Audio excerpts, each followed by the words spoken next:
Student good afternoon. UGC net Saraswati में आती हूँ मैं एजुकेशन थ्योरी क्लासेस हम आपको पढ़ा रहे थे यूनिट 8 एजुकेशन पेपर के अंतर्गत शैक्षिक प्रबंधन प्रशासन एवं नेतृत्व। तो यहाँ पे आप बात करने वाले हैं सेकंड अध्याय की, ठीक है। इससे पहले हमने आपको पढ़ा दिया है फर्स्ट अध्याय पढ़ा दिया है, ठीक है। अब सेकंड अध्याय के बारे में बात करें तो शैक्षिक प्रशासन में नेतृत्व, ठीक है। तो आपको जानना चाहिए नेतृत्व क्या है, जैसे कि मैं आपको बता दिया प्रबंधन प्रशासन और नेतृत्व आज की क्लास में बता देंगे, ठीक है। और बाकी डिटेल में आप समझने का प्रयास करिएगा, ठीक है। जो आपका जो है यूनिट है इसी के हिसाब से सारे क्वेश्चन आते हैं, ठीक है। आपको शब्दों का अर्थ पता होना चाहिए। तो यहाँ पे आप देख पा रहे हैं नेतृत्व दिया गया है, विशिष्टता दिया गया है, प्रश्नकारी दिया गया है, कार्य संपादन पर दिया गया है और सांस्कृतिक उपागम मनोगत्यात्मक करिश्मा, ठीक है। ये शब्द यानी कि ये सारा आपका जो है यूनिट से ही है, हमने कुछ अलग से नहीं लेकर के आए, ठीक है। नेतृत्व की मॉडल, तो नेतृत्व इंपॉर्टेंट है आपके लिए, नेतृत्व की मॉडल इंपॉर्टेंट है, तो आप देखेंगे, ठीक है। तो यहाँ पे हम बात करेंगे नेतृत्व क्या है। सबसे पहले आप देखेंगे नेतृत्व क्या है। तो नेतृत्व लीडरशिप जिसे हम कहते हैं, यानी नेतृत्व का अर्थ है किसी समूह संगठन को किसी लक्ष्य की ओर प्रेरित और निर्देशित करना, ठीक है। नेतृत्व का मतलब क्या हो जाता है, किसी समूह, ठीक है, कोई समूह है, संगठन है, तो को उसके जो लक्ष्य होते हैं उनकी ओर प्रेरित करना होता है, निर्देशित करना होता है। यह एक प्रक्रिया है जिसमें लोग मिलकर कुछ हासिल करने के लिए काम करते हैं। एक नेता जो होता है, एक नेता में दूसरों को प्रभावित करने, मार्गदर्शन करने और प्रेरित करने की क्षमता होती है। तो प्रेरित करना हो जाएगा, मार्गदर्शन करना हो जाएगा, प्रभावित करना। यहाँ से आपको समझ में नहीं है, उदाहरण देख सकते हैं। एक स्कूल में शिक्षक छात्रों का जो है नेतृत्व करते हैं और उन्हें सीखने के लिए प्रेरित करते हैं। तो कहने का मतलब नेतृत्व का शब्द ये हो गया कि एक पर्सन होता है जो बहुत सारे पर्सन को जो है नेतृत्व करता है, उसको गाइडेंस देता है, ठीक है, मार्गदर्शन करता है, प्रेरित करता है किसी लक्ष्य को प्राप्त करने के लिए, ठीक है। लक्ष्य को प्राप्त करने के लिए जैसे ये सारे आप हो गए, स्टूडेंट हो गए, ये टीचर हो गया, ठीक है, ये टीचर हो गए, ये स्टूडेंट हो गए, ठीक है, ये स्टूडेंट हो गए, ये लक्ष्य गोल सबके हो गए, ठीक है। तो ये लीडर हो जाएगा, टीचर जो होगा लीडर होगा, छात्र जो होंगे ये जो है एक संगठन हो जाएगा, ठीक है। यानी कि क्लास में पढ़ते हैं, ठीक है, संगठन या समूह कर सकते हो किसी लक्ष्य को प्राप्त करने के लिए, तो एक पर्सन होता है, ठीक है, वो गाइड करता है। उदाहरण के तौर पर यहाँ से देख सकते हैं, एक स्कूल में ये तो हमने बता दिया है, एक कंपनी में प्रबंधन कर्मचारियों का नेतृत्व करते हैं, उन्हीं कंपनी के लक्ष्य को प्राप्त करने में मदद करते हैं, ठीक है। इस प्रकार से एक समुदाय में नेता लोगों को एक साथ काम करने के लिए, उनके क्षेत्र में सुधार के लिए प्रेरित करते हैं। तो ये जो है उदाहरण थे आपके। फिर इसके बाद यहाँ पे स्टार्ट करेंगे। यहाँ पे देखिएगा विशिष्टता, तो सब नेतृत्व में विशिष्टता से मेरा तात्पर्य। तो यहाँ से पहले आप देख करके पहले विशिष्ट शब्द देख लीजिए क्या होता है, ठीक है। तो यहाँ पे आप देख सकते हैं कि जो भी विशिष्टता यानी विशेष शब्द जो होता है, तो क्या होता है, तो किसी चीज़, वस्तु, व्यक्ति, ठीक है, किसी चीज़ हो गया, वस्तु हो गया, व्यक्ति हो गया, विचार हो गया कि एक विशेष अनोखी विशेषता या गुण होता है, उसी को विशिष्टता कहा जाता है। उसी चीज़ को दूसरों से अलग और विशिष्ट बनाता है। तो यही जो है विशिष्टता होती है, विशेषता या विशिष्टता आप कह सकते हो, ठीक है। किसी चीज़ की पहचान, परिभाषा, विशेषता को उजागर करना। तो यहाँ से आपको क्या समझना है, आप सभी स्टूडेंट को समझना है कि विशेषता क्या होती है, विशिष्टता क्या होती है, ठीक है। तो इसमें आपको ध्यान देना है किसी चीज़, वस्तु, व्यक्ति, विचार की एक विशेष अनोखी विशेषता जो होती है, गुण होता है, उसी चीज़ को दूसरे से अलग करती है, विशिष्ट बनाता है। तो हिंदी में विशिष्टता भी कहा जाता है, या किसी चीज़ की पहचान, परिभाषा, विशेषता को उजागर करता है। तो उदाहरण पे आप देख सकते हैं, यहाँ पे उदाहरण इसमें नहीं, यहाँ पे दिया गया उदाहरण। तो इसमें क्या हो जाएगा, किसी व्यक्ति की विशेषता, यानी व्यक्ति की विशेषता देख सकते हैं, किसी व्यक्ति का नाम हो जाएगा, उसका व्यवसाय हो जाएगा, रुचियाँ हो जाएगी, प्रतिभा हो जाएगी, ठीक है। तो व्यवसाय के आधार पर हम व्यक्ति को पहचानते हैं, ठीक है। विशेषता है कि उसके अंदर ये विशेषता है, रुचि के आधार पर, ठीक। वस्तु की विशेषता, रंग, रूपाकार, सामग्री, गुणवत्ता, ये सब हो जाएगा। विचार की विशेषता, ठीक है, कोई ऊँचा सोचता है, मतलब कहने का मतलब है तर्क बुद्धि जिसे बोलते हैं, यानी कि जो उच्च बुद्धि जिसकी होती है। जैसे कि एक बच्चा है जो 10th क्लास पास कर ले जाता है, एक बच्चा है जो 10th क्लास नहीं पास कर पाता है, ठीक है। इस प्रकार से विचार की विशेषता यानी कि सोचने समझने की, और ठीक है, जैसे कि नेट की ही परीक्षा हो गई, ठीक है, जैसे नेट की परीक्षा हो गई, कोई स्टूडेंट नहीं क्वालीफाई कर पा रहा है, ठीक, कोई क्वालीफाई कर ले जाता है, तो ये सब विशेषताएँ होती है, ठीक है। इसको 2-3 बार पढ़िएगा, समझ में आएगा, ठीक है। यानी कि आपको जो है डिटेल में पढ़ना होता है, हर एक शब्द को जो है अर्थ उसको तोड़ के पढ़ना है ताकि आपको समझ में आ जाए। तो व्यक्ति की विशेषता यानी कि इनके आधार पर आप जानेंगे, वस्तु की विशेषता, रंग, रूप, ठीक है, इस प्रकार से। अब यहाँ से हम देखिएगा नेतृत्व में विशिष्टता से मेरा तात्पर्य, नेतृत्व की कुछ विशेषताएं, क्षमताएं, गुण होते हैं जो उसे दूसरों से अलग करती है। तो जो टीचर होता है, ठीक है, ये नेतृत्व कर रहा होता है ना, ये टीचर हो गया, ठीक है, टीचर हो गया, ये स्टूडेंट हो गए, और जो है स्टूडेंट सारे जो है गोल्स को प्राप्त करने के लिए मतलब टीचर जो है लीड करता है, ठीक है, यानी कि लक्ष्य को प्राप्त करने के लिए। तो ये समूह संगठन कर सकते हैं जो क्लास में सभी स्टूडेंट पढ़ रहे हैं, ठीक है। तो इस प्रकार से यानी कि टीचर के अंदर जो है गुण होते हैं, विशेषताएं होती हैं, क्षमताएं होती हैं, ठीक है, इसलिए उनको अलग करता है, ठीक है। हर एक व्यक्ति को, हर पर्सन को एक दूसरे से अलग होता है, कोई सेम एक जैसा नहीं होता है। यह एक व्यक्ति की क्षमता है जो दूसरों के व्यवहार को प्रभावित करता है, उन्हें प्रेरित करता है और एक निश्चित दिशा में ले जाता है। नेतृत्व की विशेषता में कई चीज़ें शामिल हो सकती हैं, प्रेरणा हो सकता है, निर्देश हो सकता है, विश्वास हो सकता है, बहुत सारी चीज़ें। एक पॉइंट ये देख लीजिएगा, सारा आपका सिलेबस सही है। परिवर्तनकारी उपागम और कार्य संपादक उपागम। तो छात्रों को जागरूक यानी कि परिवर्तन से आपको समझ में आ रहा होगा, ठीक है। तो छात्रों को जागरूक, आलोचनात्मक और जो है सक्रिय नागरिक बनाना एक परिवर्तनकारी प्रक्रिया है, ठीक है। सुविधादाता हो जाएगी और चर्चा, परियोजनाएं, अनुभवात्मक सीखना हो जाएगा, ये सारे पॉइंट्स। कार्य संपादक से आपको देखना है, छात्रों को कुशल और उत्पादक कार्यबल बनाना होता है, ठीक है। संपादक कार्य से संबंधित है, परिवर्तनकारी बदलाव से, ठीक है। एक उपकरण है कार्य संपादक, जानकारी को कौशल प्रदान करना, जानकारी को याद करने और परीक्षाओं में जो है अच्छा प्रदर्शन करने के लिए होता है कार्य संपादक। बाकी ये सारे पॉइंट्स से इसको एक लेक्चर में हम आपको ये भी पढ़ाई देते हैं। मूल्य आधारित उपागम।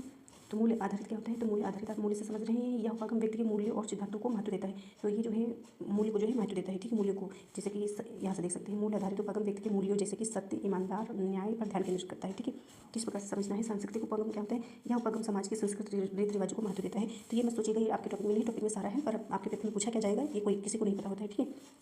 और आपका पढ़ना जरूरी है। यदि आ जाए क्वेश्चन तो आपको पता होना चाहिए, आप कर पाएँ क्वेश्चन को। मूल्य आधारित उपागम ये वही चीज़ें हैं। एक व्यक्ति जो ईमानदारी को महत्व देता है, किसी भी स्थिति में सच बोलने का प्रयास करेगा, चाहे वह किसी भी स्किल में हो, ठीक है। मूल्य आधारित उपागम जो होता है। सांस्कृतिक उपागम एक व्यक्ति जो किसी विशेष संस्कृति से संबंधित होता है, ठीक है, रीति रिवाज परंपराओं का पालन करता है। तो इस प्रकार से आपको ध्यान देना है। यहाँ पे आपने क्या देखा, मूल्य आधारित उपागम जो हो गया, व्यक्ति के मूल्यों का जो है सिद्धांतों को महत्व दिया जाता है, संस्कृत रीति रिवाजों को महत्व दिया जाता है। उदाहरण यहाँ से आपने देख लिया, ठीक है। और यहाँ पे मनोगत्यात्मक उपागम क्या होता है, इसको एक नज़र में देख सकते हैं, ठीक है। तो यह व्यक्ति के व्यवहार को समझने के लिए आंतरिक शक्तियाँ जैसे अचेतन मन, बचपन के अनुभव, संघर्षों को महत्व देता है। विशिष्टता उपागम क्या होता है, एक व्यक्ति के व्यवहार को समझने, व्यक्ति की विशिष्ट लक्षणों विशेषताओं को महत्व देता है। तो यहाँ से देख लीजिएगा।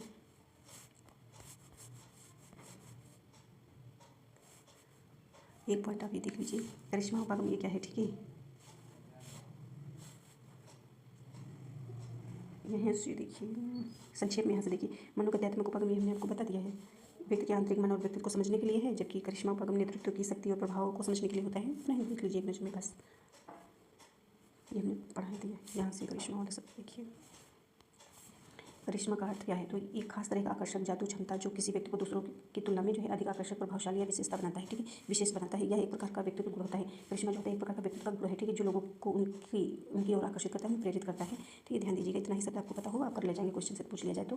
करिश्मा का अर्थ है खास तरह का आकर्षक या जादू क्षमता किसी व्यक्ति को दूसरों की तुलना में अधिक आकर्षक, प्रभावशाली, विशेष बनाता है। तो ये थोड़ा ये विस्तार में यहाँ पे दिया गया है, तो विस्तार में मत भैया इतना ही पढ़ लीजिए, टाइम है नहीं। नेतृत्व के मॉडल आप देख सकते हैं जो आपके पेपर में पूछा गया है।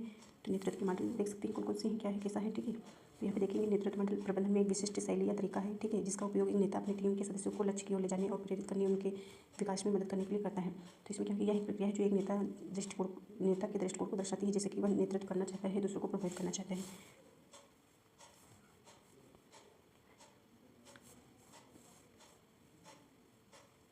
इतना ही पढ़िए और रहने दीजिए।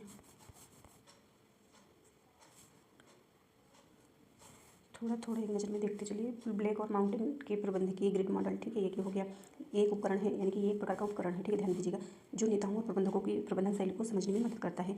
यह मॉडल दो प्रमुख चिंता क्षेत्रों पर आधारित होता है, ठीक है, दो चिंता क्षेत्रों पर आधारित होता है। बस इतना ही पढ़िए, ध्यान दीजिए, ज़्यादा मत पढ़िए। लोगों दो चिंता क्षेत्र कौन कौन से हैं, लोगों के प्रति चिंता एक हो जाएगा, एक कार्य के प्रति चिंता हो जाएगा, ठीक है। यानी कि दो प्रमुख जो है चिंता के क्षेत्रों पर आधारित है। ब्लैक माउंटेन एक उपकरण है एक प्रकार का जो नेताओं और प्रबंधकों की प्रबंधन शैली को समझने में मदद करता है। उदाहरण दिया गया है उस आकस्मिकता, ये जो है मॉडल है आपका है एक।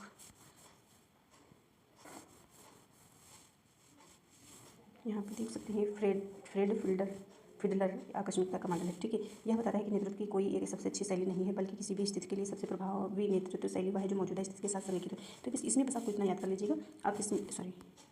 ये जो दिया गया आकस्मिकता का जो है मॉडल किसने दिया है, ठीक है, तो ध्यान रखना है फिडलर के अनुसार दिया गया है, ठीक है, फ्रेड फिडलर, ठीक है। सारा इंपॉर्टेंट तो नहीं होता है, तो सारा मत ही पढ़िए। त्रिआयामी मॉडल, ठीक है, तो ये क्या होता है, व्यक्तित्व शिक्षा, समूह शिक्षा, संगठनात्मक शिक्षा के माध्यम से समझा जाता है। तो त्रिआयामी मॉडल होता है, इन 3 शब्दों के माध्यम से समझा जाता है। तो बस इतना ही ध्यान देना चाहिए। व्यक्तित्व शिक्षा में आप समझ ही गए होंगे इसमें क्या पूछा जा सकता है। यह मॉडल व्यक्ति के छात्र पर विकास पर केंद्रित होता है। समूह सामाजिक क्रिया और सहयोग को बढ़ावा देता है। संगठनात्मक पहलू पर ध्यान केंद्रित करता है, ठीक है। तो इस प्रकार से आपको ध्यान देना है। ये भी एक मॉडल है आपका, ये समझ सकते हैं। सारे इंपॉर्टेंट हैं, कौन सा आपके पेपर में पूछा जाए, क्या पूछा जा सकता है, किसी को पता नहीं होता है। तो आप थोड़ा थोड़ा ही पढ़िए और जो आपने पढ़ रखा है उसी को रिवीजन करते रहें, ठीक है। ये लीडर मेंबर्स एक्सचेंज होता है, तो इसको देख सकते हैं, ठीक है। लीडर तो नेतृत्व, ठीक है। तो इसमें क्या होता है, मेंबर एक्सचेंज थ्योरी के चरण होते हैं। भूमिका को लेना, भूमिका को बनाना एक गतिशील प्रक्रिया के रूप में देखे जा सकते हैं, ठीक है। LMX थ्योरी के अनुसार नेता, ठीक है। तो ये हो गया भूमिका को लेना हो गया, ये हो गया भूमिका को बनाना हो गया, तो इसको मत पढ़ाएं। थोड़ा और एक बता देते हैं, ये टॉपिक को थोड़ा सा समझा देते हैं क्या होता है, ये आपको ध्यान देना है। तो ये कहीं पे आ जाए तो समूह के अंदर के सदस्य, ठीक है। तो ये ध्यान देना है, समूह के अंदर के सदस्यों की भूमिकाओं और जिम्मेदारियों को स्पष्ट करने के लिए निम्नलिखित करें। यहाँ से नहीं समझ में आएगा, यहाँ से देखिए, यहाँ पे लिखा हुआ है, तो यहाँ से देख सकते हैं इन ग्रुप, ठीक है। इन ग्रुप यहाँ से देखिएगा, समूह के अंदर यानी समूह के अंदर के सदस्य, ठीक है। तो समूह के यहीं से देखिए, समूह के अंदर के सदस्य वे लोग होते हैं जिनमें हम खुद को संबंधित समझते हैं, जिनकी हम प्रशंसा करते हैं और जिनके साथ हम अपनी पहचान स्थापित करते हैं। समूह के बाहर के सदस्य, ठीक है। ये समूह के बाहर के सदस्य वे होते हैं जिन्हें हम किसी न किसी रूप से अलग या अपरिचित मानते हैं, जो हमारे समूह का हिस्सा नहीं होते। तो इस प्रकार से आप समझ सकते हैं, जैसे कि जो समूह के अंदर के सदस्य दिए गए हैं, इसको पढ़ लीजिए, इसमें लिखा भी हुआ है, ठीक है।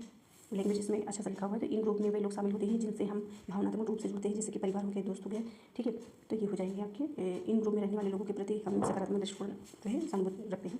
आउटपुट यानी बाहर के सदस्य जो हो जाएंगे, ठीक है, वे लोग शामिल होते हैं जो इन ग्रुप से अलग होते हैं, ठीक है, कि जैसे कि एक अलग समुदाय, धर्म या राजनीति से जुड़े लोग। तो आपको इस प्रकार से याद कर लेना है कि समूह के अंदर के सदस्य जो होते हैं, जैसे कि आप हो गए, सॉरी, आप हो गए, आपके दोस्तों के अदर, ठीक है। तो ये जो है आप सभी जो है मिले जुले दोस्त होते हैं। तो ये समूह के अंदर के सदस्य होते हैं। जैसे कि बाहर का कोई पर्सन आ गया तो उसको आप जो है नहीं उसमें शामिल करते हैं, इस प्रकार से।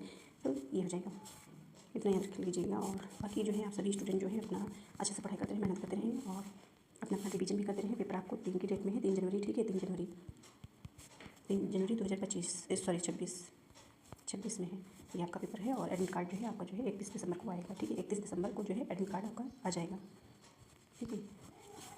थैंक यू, मिलते हैं अगली क्लास में।